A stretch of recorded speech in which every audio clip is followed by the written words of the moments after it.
Hey fam, hey power people. Y'all know who I am. Shout out to my people catching the live stream on Facebook. Shout out to my YouTube family. Y'all have noticed that I've been present a little bit more because I just have a lot of things that I want to share with you all. So just give me 1 second to make sure everybody is catching the notification that I am live. How is your day going? Put it in the comments. How is your day going? How are you feeling today? What's going on with you? What's going on with you? Put it in the comments, whether you're on Facebook or you're on YouTube. How is your Monday going? I don't know if y'all know this about me, but Mondays are my favorite day. I love Mondays. Because after coming off the weekend, I just feel like, my energy is high. I'm feeling rejuvenated. And for those who've gone through my 888 code training, Monday is the day that I'm on my business. And so I'm able to meet with my team and get a lot of things done. And so I just love Mondays. And so I don't know about you. Some people say they hate Mondays because they wish the weekend was longer. But when you own your time, you can stack your life however you want to. You can stack your life however you want to. If you know someone who is feeling the pressure of being chosen, of being successful, invite them to this live stream. Tag them in the comments and say, here's some inspiration for you from Taima. Because I want to talk to people who are looking for answers. I'm dedicated to positioning myself to activate skill sets. It's one thing to hear information that provokes certain emotions, but it's another thing to be given practical steps and strategies to implement that knowledge.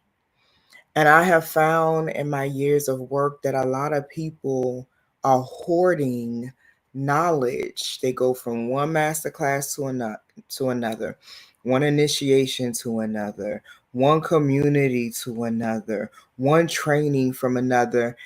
And 5, 6, 7, 10 years pass and you still haven't activated. You're still not really embodied. And so I want to have a conversation with people who are recognizing that they have some stuck, stagnant energy and they need to clear that. And one of the greatest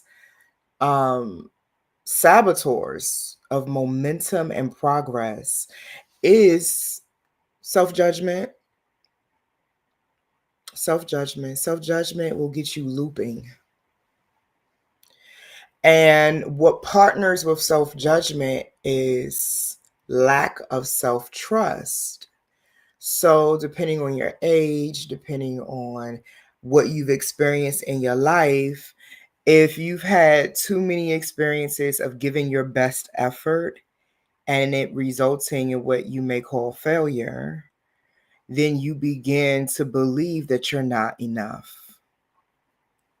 And you can only live with what you believe. You can only live what you believe. Put an exclamation mark in the comments if you can relate to what I'm describing, or if you know someone who functions in lack of self-trust. Where there is a lack of self-trust, where there is self-judgment, what follows is self-punishment. Because when you don't feel worthy, when you don't feel ready, you do not apply yourself. Right? So I'm giving context to the skills that I'm going to recommend in this conversation, to not only trust the process, but trust yourself as you process. Right? Life is going to give you ups and downs, ebbs and flows. Some days are going to feel incredibly successful, and some days are going to feel like hell. All right, Earth can be ghetto that way. And so you have to decide and plan your reactions and your responses. Otherwise, you end up winging it emotionally. You end up just going in whichever direction the wind blows you. And that can exhaust you. And it can trigger things like depression, anxiety, looping in a chronic trauma response. When you don't have a plan, when you don't think about what you can do on a bad day or on a good day. Because I think what some people assume is that people only experience anxiety and stress and failure. But the truth is, you can experience anxiety and stress when you're winning, when you're successful, when all of a sudden all eyes are on you. All of a sudden you're sitting in the seat of teacher and you're no longer the student. So whether you're on either side of that, what will help you trust the process is having a plan. When I get angry, let me map this out. And I teach this in my 1 year self-development program and my 6-week womb healing intensive container. We talk about what we call an emotional management system. An emotional management system. What do I do when I'm experiencing certain feelings? We also walk through how to discipline your emotions. We take a whole week in my 1 year self-development program, and I walk you through the practice of surrender and trust to the flow of life, and how to discipline your emotions so that you don't end up having to clean up behind yourself because you just are vomiting what you feel on your social media news feed or in conversations with people, or you're spinning out, you're winging it. So it's going to be difficult. That's one of the first things I want to encourage you to do, is actually sit down with pen and paper and map out your plan for how you intend to address different emotions. When I am angry and that trigger fires, this is what I plan to do to respond to anger. When I am sad, when I am grieving, when I'm happy, right? Like deep breaths, movement, turning on music, getting out and putting your bare feet on the earth, taking a nice cold shower or a nice warm bath, putting on the humidifier with a few drops of sweet orange essential oil, right? You have to think about how you want to function. I say to my daughter every day that we wake up, this day belongs to you. So, what are you going to do with it? The day doesn't happen to us in my household, we happen to the day, right? So, grab your pen and paper, and if you have not already, think about how you need to manage your emotions, create a system. Some of the things that you can include in that system is some herbs, some crystals, some of the tools that you use for your self care, right? But be precise and be really strategic with what you're going to do with what you feel, because the only thing that's really interrupting your ability to trust the process is that you're winging it emotionally. Something happens, you get triggered, and you start spinning out. Almost done paying off all your debt by 100%, get a letter in the mail that says, oh, there's some debt that you forgot about. Now you spend it. Now you, right? So if you have a plan, you can reference it. Doesn't mean you'll be perfect, but you'll begin to train yourself. Like I've had personal trainers, and one of the things I loved about that experience is I'm not just randomly doing specific workouts. They're training me on what to do with my body to get the results that I want with it, right? And so when it's time for me to show up and exercise and work out, I don't have to exert too much mental energy trying to figure out what do I need to do for my arms, or what do I need. No, 10 reps of, you know what I mean? Like, it's structure is an advantage. Stop treating it as if it's not. I attract a lot of wild and free women to my movement, and to the work that I do with the womb sauna. And a lot of them, it's time to grow and become more. They have all this resistance to discipline. I want to own all my time, but when you do, you don't know what to do with it. I want to own it. Like there's levels of evolving and getting clear.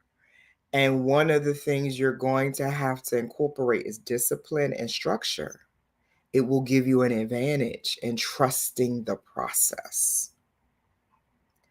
Now, when it comes to trusting yourself in the process and developing self-trust, one of the things you'll have to do is be willing to make your past irrelevant. So you'll have to monitor your language and how you tell your truth.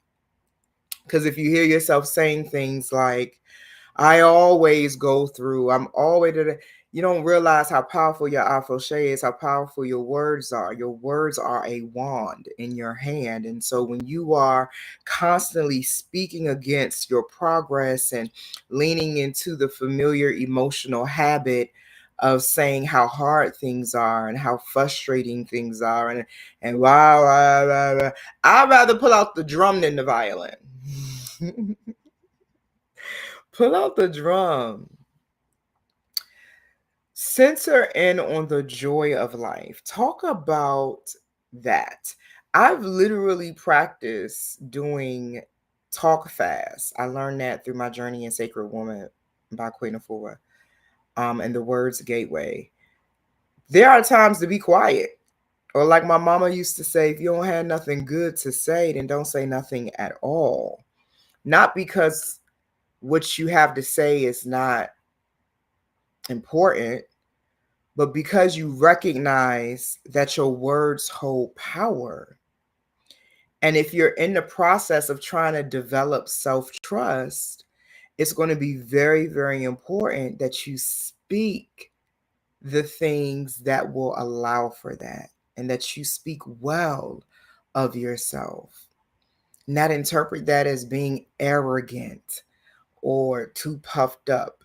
No, you've earned the right to feel good about yourself every day that you look at what you've been through in your life and you realize you're on the other side of it. Every day that you're able to see that even though I may have experienced X, Y, and Z, I am not what I've been through. Even though I may not have all of the money that I want in my hands today, that doesn't make me less valuable to the world.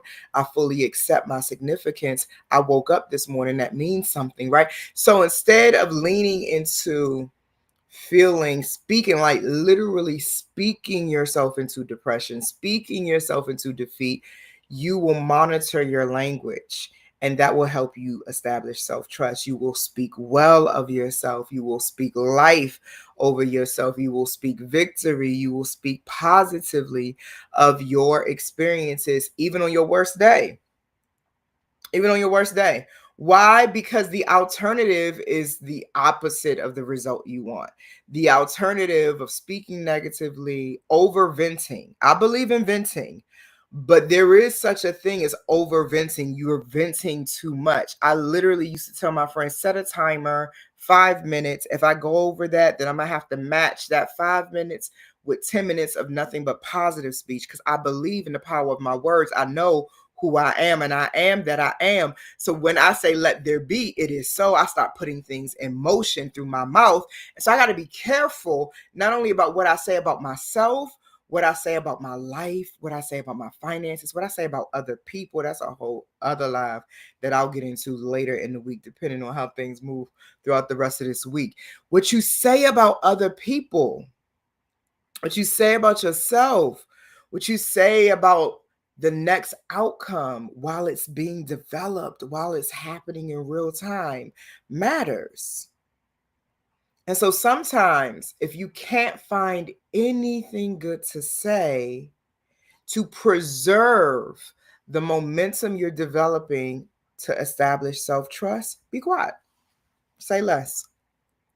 Say less, so that you don't begin to change your order with the universe. You ever gone to a restaurant with someone and everybody else and decided what they want to eat, but this person can't make up their mind? Then they finally decide what they want to order. it gets to the kitchen, and then the kitchen starts preparing the meal. And when you go to dinner with a group of people, they try to bring everything out together. And then that same person calls the waiter or waitress back and says, can I change my order? And everybody's sitting there like this one right here. Think of that as what I'm referring to when I say being a good steward of your word, because literally, the universe wants to give yeses. Your life will deliver to you what you believe is possible. The only difference from the person that's still in the hood and the person that made it out is what they believed was possible. The only difference from the businesses that are not having to close their doors versus the ones that are not being able to have sustainability is what they believe is possible. The only difference between where you are today and where you're headed is what you believe is possible. So imagine creating a new habit, because your goal is to establish better self-trust, where you're not talking about things that don't match the vibration of what you are summoning and holding faith and vision around. I promise you, with all that is happening in the world right now, over the next 12 months, you're going to need faith in a way you've never needed it before. Audit your beliefs and make sure that what you believe about yourself is healthy. Make sure that what you believe about yourself is healthy. So that is one way to start building your self-trust, so that you can trust the process and trust yourself as you process. And in the process, monitor your language. Be intentional about what you say, when you say it, why you say it, how you say it. Be intentional about what you don't need to say at all. Okay? Secondly, to build self-trust, you're going to need to have accountability, because if you're living in a bubble and there's no witness to your thoughts about yourself and what you're experiencing, if you have not successfully cultivated tribe life, you have a disadvantage. You do. You do. But I've been hurt, Tamer. We just came into agreement and said we're going to monitor our language, and we're not going to just continue to perpetuate the vibration through our words of things we don't want to experience anymore. I understand what your past is, but one of my favorite quotes from my favorite book, A Course in Miracles, says the past is irrelevant. And it really is, because you can't repeat it unless you decide to. You'd have to call the past into the present to have the same experiences over and over again. So we can just make an executive decision together about your life that the past doesn't matter. So what you experienced before, although it was valid and it may have been very difficult, we're not going to use old information for new experiences. As for today, in this moment, as you're listening to my voice, we're just going to go ahead and combine our energy. Just high five me through the screen. We're just going to agree in this moment that we're whole enough to not need the old information, that we're grounded enough to get some new information and use that for a new experience. So you need accountability, and that's what community life is about. It's about being seen. It's about having to express yourself. It's about people knowing what your strengths are and what your weaknesses are. It's about love and practicing how to exchange it. It's about grace. It's about presence, right? I stopped waiting for people to understand me, and I intentionally made the decision to find the people of like mind and spirit, and then I successfully surrounded myself. And for years now, I've had the blessing of walking with people who match my values, my principles, my integrity. I've had the honor of practicing conflict resolution skills with people that I love and care about. I've practiced holy goodbyes. I've practiced perseverance, because that's what you gain in the curriculum called community life. But if you just always, every time things get uncomfortable emotionally because you don't have any emotional discipline, This is where skills become important and not just feelings. Because just because you feel something doesn't mean it's the truth. What's a practical example of that? There's been times I've been walking down the street and I felt like somebody was right behind me and I turn around and nobody was there. And I'm like, but I really felt like. I felt like when she said that, or I felt like when he posted that, I felt like when you didn't call me right back. Mm-mm. Self-trust means I like me enough that I don't mind others experiencing me and seeing who I really am. And if we're honest, when we are resistant to accountability, when we are constantly in a bubble and leaning into past experiences and the old information for new experiences, we are giving ourselves a disadvantage because you're setting yourself to have to rely on just your frequency and energy. In the woman circle of empowerment, all of my sisters know, we know this, it's a code that we have in my community, that we use each other. And some people have resistance to that word, but no, like I don't have none. Because I know what it means to be human. Humans by nature are communal beings. But trauma and pain, when it becomes too important, gets pedestalized and gives people the reason and the excuse to stop being human and available to others and letting others be available to them. But in my sisterhood, my tribe, I already know we're going to use each other this week. Whoever has more joy, whoever has more pain, whatever, we resource it. But you have to be vulnerable. You have to be honest in order to even access that energy and that kind of interaction. You can't do that coming in with your avatar, with your mask on, unresolved. So the practice of community life, tribe life, literally builds self-trust, because in order to stay active and present, you have to like yourself enough to be seen and experienced.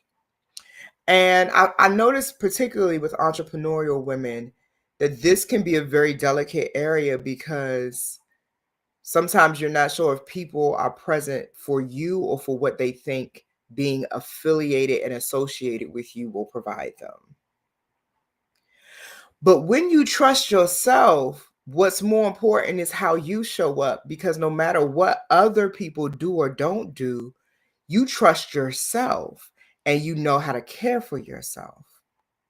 And so, even if somebody doesn't match your frequency, it's hard to be offended when you already know how to opt out of dynamics that don't resonate with you, because you're going to honor what is nourishing. That's the space you're choosing to be in. You're going to trust the process of practicing that and becoming the one who successfully knows how to surround themselves, right? So, and I love my sister for creating that phrase, successful and surrounded. It changed my life literally when she dropped that into the marketplace. So anyway, that's the second skill set to help build your self-trust. The first one is monitoring your language and only really speaking the things, or speaking well of yourself and speaking the things that add life and not death and not condemnation and not judgment. The second thing is to have accountability, to have consistent, not, oh, we get together every year or we get together every quarter. No, no, no, no, no. You got to have some real people that know exactly who you are and how you're living and what you're experiencing, so that you can resource them and they can resource you and vice versa, right? There'll be reciprocity there. The third skill, so if you don't have that and you're listening and you're a woman that's following my movement, you are more than welcome to come vet my tribe, by the way. Go to thewombsauna.com/WCOE, or you can attend the free gathering. It's a virtual gathering we're doing tomorrow, the womb work workshop, I guess we can call it. I just like to call it a virtual gathering. That's tomorrow evening at 7. So you can also come into my containers and see what the energy is. I ain't got nothing to hide. It either matches or it doesn't. Right? So you are more than welcome to access. If you're not on my email list, if you're not seeing what I'm doing in the spaces that I curate, I have been curating spaces for people since I was 6 years old. That's when I started my first business. I used to have the kids on my block meeting and all of that. So I'm not new to this, but I am true to this. And I want to make sure that people feel comfortable. Come vet it. If you want to vet the Women's Circle of Empowerment, I offer a 30-day at no cost. Come be in the energy and see what we are about and see if it allows you to have that accountability and if what we do and how we do it matches your values. Okay? So you are welcome to sign up for the free trial, and you can do that at thewombsauna.com/WCOE. We gather every Sunday morning at 8 a.m. Eastern Standard Time. We set our intentions for the week, and we just have a good time. It's a whole vibe. It's a whole vibe. And it's a global community. We got people from South Africa to the Caribbean to the States. I mean, across East Coast, West Coast, South, Midwest. We got it all. Okay. So you meet some brilliant women in the space. So that's the second thing. You need accountability if you are going to be committed to building your self-trust. The third thing that you need to be successful with establishing your self-trust is good spiritual hygiene. You got to have good spiritual hygiene. I see y'all in the comments talking about WCOE stand up. We need to create some kind of symbols or something. We need to gang. You know what I'm saying? Anyway, I digress. That's my holy ratchet side kicking in. You need excellent spiritual hygiene if you are going to build and achieve healthy, vibrant self-trust. Okay. So your spiritual hygiene looks like a routine of what you do to check in on your aura, your energy field, and see what's in it. Is there some pollution? Did somebody bump into me at the store today and drop something off? Have I been sitting on the phone with my friends too long, absorbing a lot of negativity because they in a certain space? You know what I'm saying? Like, you gotta really get honest about how you're handling energy management and whether or not you are a good steward of it.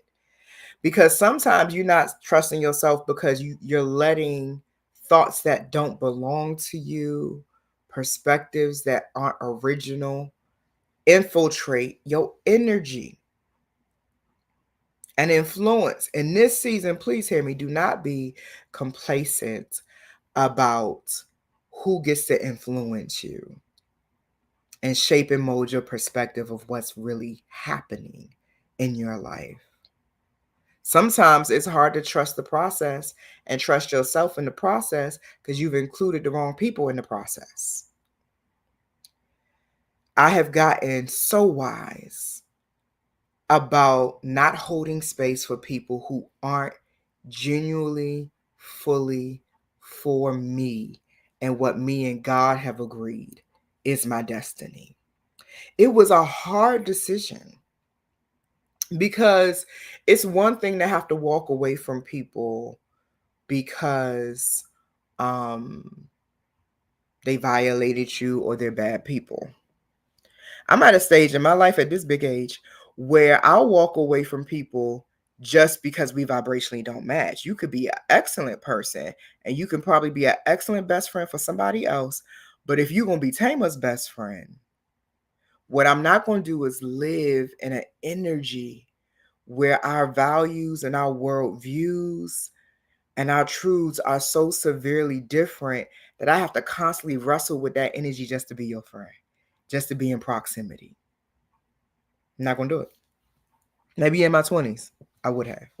But at this big age, something hits different after 40. After 40, you'd be like, nah, I ain't got time for that. I got a window of time to get things the way I need them lined up. It's bad enough, or not bad enough, it's enough work just trying to trust myself. I don't need to be trying to simultaneously master self-trust and if I can trust you. That matters. So your spiritual hygiene will alert you if you're constantly doing your spiritual baths. If you wake up every day and you start your day talking to God with prayer, meditation, you reading your Bible, you reading your sacred text, you reading the mental nest, whatever it is that you practice, right? You're constantly giving yourself Reiki. You're making sure you spend time in the sun so your vitamin D3 levels don't get too low and your mood starts fluctuating. Like these things are important. You can't, for me, my spiritual practice is non-negotiable. I cannot be who I am. I cannot even successfully interact with other people if my spiritual hygiene is poor. Now, spiritual hygiene also includes what you do with your space, right? Your space is a reflection of your internal environment. They teach this in philosophies and schools of thought like feng shui and all of that, right? So if your mind is cluttered, I bet you it's some stuff in a corner on the floor somewhere or some mail that you haven't opened and sorted, right? There's a direct correlation between space. Everything is energy and things hold energy. So, yes, you need to be in a consistent, disciplined practice of resetting the energy of your home. Your home should be your sanctuary. So, sweep the corners, wash the walls, put the symbols and the tools up, anoint your home. Blow the cinnamon out the door the first of the month if that's your practice. Put the cinnamon brooms at the doorways if that's your practice. Spray your essential oils if that. But where's your rhythm of making sure that not just your mind and your body are good, but your spirit is healthy? Your spirit is healthy. And think about choosing people to be in your inner circle who match your spiritual practice. Because you can use that. I know for a fact I can call any of my sisters and ask for prayer and support, and we're gonna be like a bullhorn in the ethers because our vibration is such a match that it would amplify what we are demanding in spirit. I don't know who I need to say this to that's catching this either live or catching a replay. You have permission to choose who you support yourself with. Stop doing relationships out of obligation. And hopefully, when I said that, that chain snapped for you. You're not obligated. If it doesn't match, if it doesn't fit, if it doesn't work, just because it's been there for a long time, no, you got to honor. There is no healing, there is no power without truth, right? So that's part of your spiritual hygiene. What do I do with my space?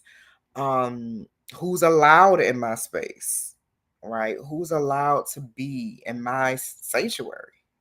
There are people in my life who I love with everything in me who cannot step foot in my house. Mm-mm. Sometimes it's family, right? Because the energy would disrupt all the peace I just seated in my home. I'm intentional about that. I'm intentional about you get people who want to come in and they want to inspect your altars. They want to pick apart the things you've configured for your home and your spiritual hygiene, right?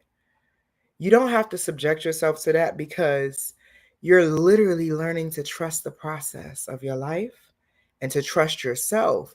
And so some of the insecurities that keep you from trusting yourself are reflections of mismatched relationships and dynamics and not just keeping the energy in your space in your home clean. I even have to consecrate my devices, y'all.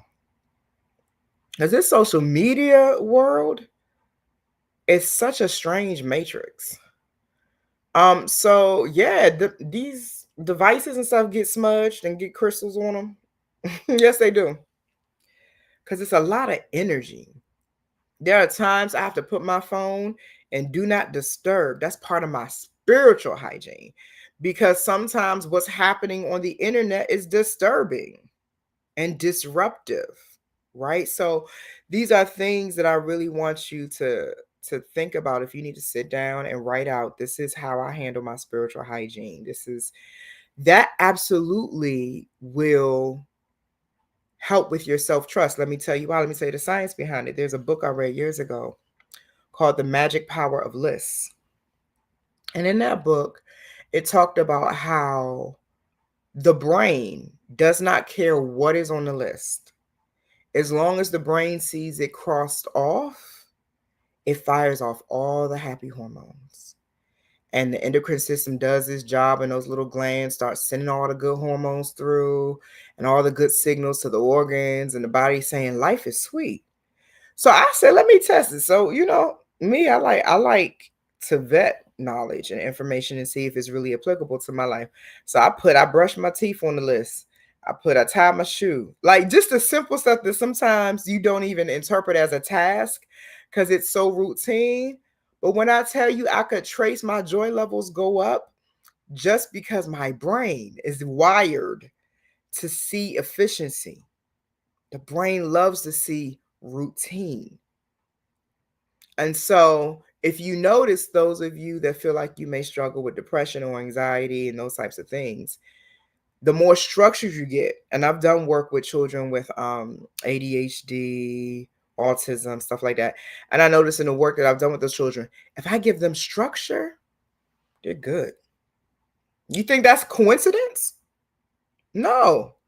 Structure is a gift, even though we oftentimes resist it. So I put my list together and I started tracking. I started saying, oh, my mood is different, because just checking it off. I use Google Keep to make lists sometimes if I'm on the go, or I'll, write it down. What I got to get done today. I have a dry erase board right by my bed when I first wake up where I write things out. I have a cork board with my little post-its and stickies because that's how I like to, kind of dump things out of my mind. But yeah, the brain loves structure and routine. Okay. So, those are my 3 tips to help you build self-trust. Number 1, monitor your language. Speak well of yourself. Don't use your own mouth to degrade you. Number 2, establish a system of accountability. You have to learn how to use other people and resource them if you're going to have self-trust, because subconsciously it allows you to say, I know how to pick people and I know how to support myself. And that's a reparenting thing right there. And number 3, you got to get great with your spiritual hygiene. Take care of your spiritual orbit, your field, your aura, but also make sure your environment is holy. Keep your home and your space clean energetically. Um, be mindful over the next 12 months where you hang out, who you hang out with, and where you go, because you might be experiencing some hypersensitivity while you're mastering self-trust, especially if you're very, very empathic and you're aware of that. You might have to guard your field, your orbit, until you are masterful with self-trust and trusting the process of your life. So I hope this conversation was helpful and you heard something that you can use. I love you. Ain't nothing you can do about it. And I want you to be happy.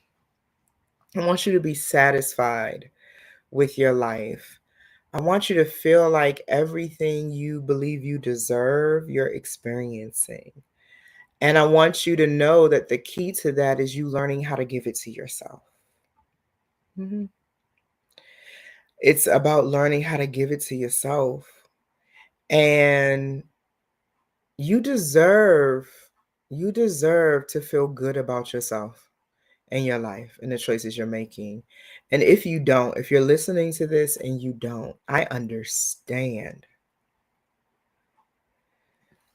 For the majority of my life, anger was my convenient emotion.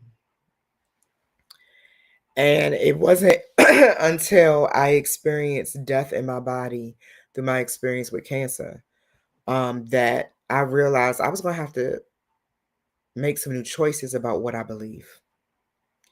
And I had a reckoning moment with God, and I said, how dare you add cancer to my things to do list when I wake up every day living my assignment?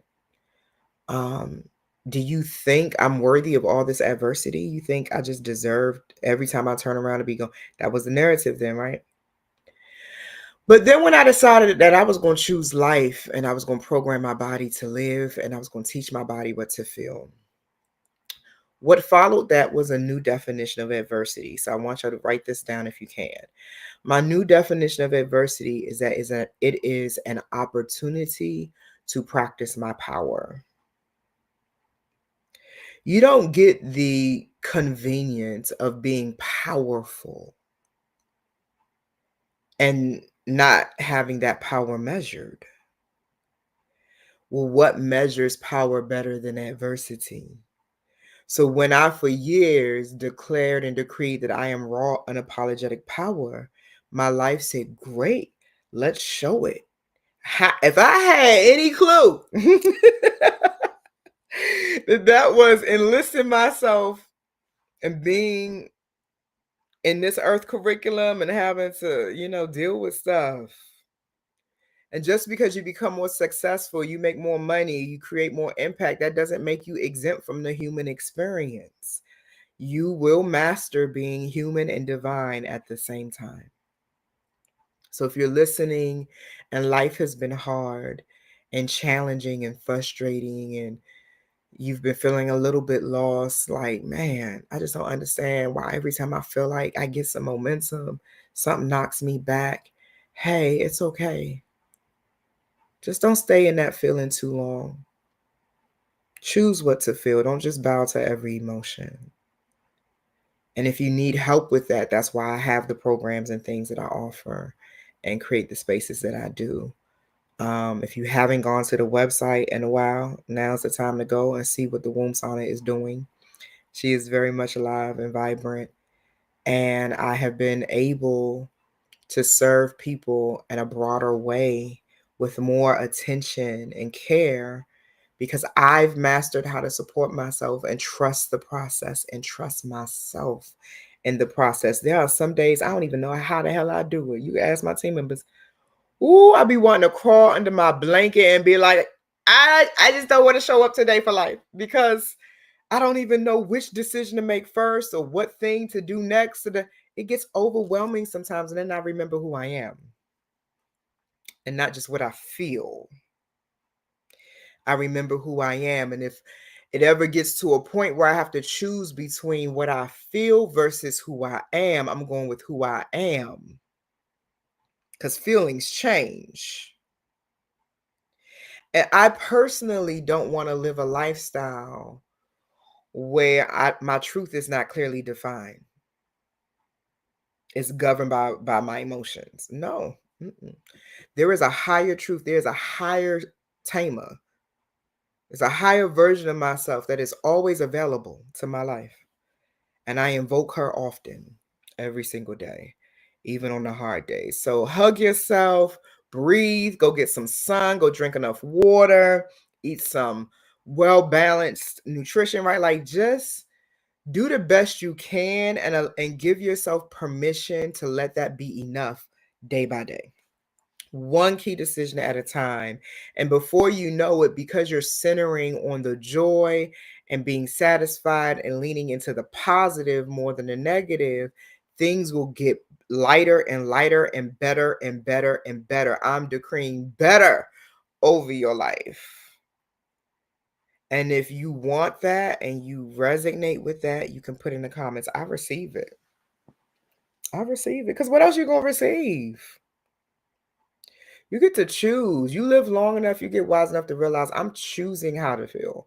I'm choosing what to focus on. I'm programming my body.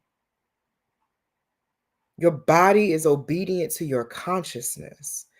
I have so many testimonies of that. I am a walking, breathing miracle because I understand neuroplasticity. So I'm glad we got to have this conversation. I see y'all comments. Yeah, you are so welcome for this conversation. Super wise, intelligent. I see you. I see you. I see some Facebook users chiming in. For some reason, Facebook doesn't show me your usernames. It just says Facebook user. But I see some of my WCOE sisters are here. I love my tribe. I'm still after Sunday's call. I gotta find my way down to Georgia to come hang with y'all because the Georgia crew is thick in the tribe, y'all. They be hanging out, having a good time. But anyway, I love that we had this time together. If you know someone who needs to hear this message and can use some encouragement, please, if this blessed you, only if it blessed you and was of value to you, share it. Share it, tag me, say, y'all, my sister went live, and this is a word of encouragement. If you're going through it and you got to figure out how to trust the process and trust yourself in the process, she's giving some practical strategies on how to do that and build that skill set. Please share, please like, please comment, please tag. You can tag me and say, hey, Tama, I want you to know that this is my act of gratitude for you blessing me with this conversation. I'm sharing it. I'm putting it on the timeline. I'm putting it on the internet because I feel like so many people are just going through so much and they just need that positive energy. So I'm blasting it out. So that's that. I will see most of you who registered for tomorrow's class in class tomorrow evening. So we'll have some more time to bond and just talk about how womb work will transform your life. Sure will. One of the things I'm going to fold into the conversation is how to advocate for yourself in this modern medical care system when it comes to your womb health. That's very important. So that's going to be a part of the conversation too. Um, but yeah, that's pretty much it. I love y'all. Enjoy the rest of your day. Peace.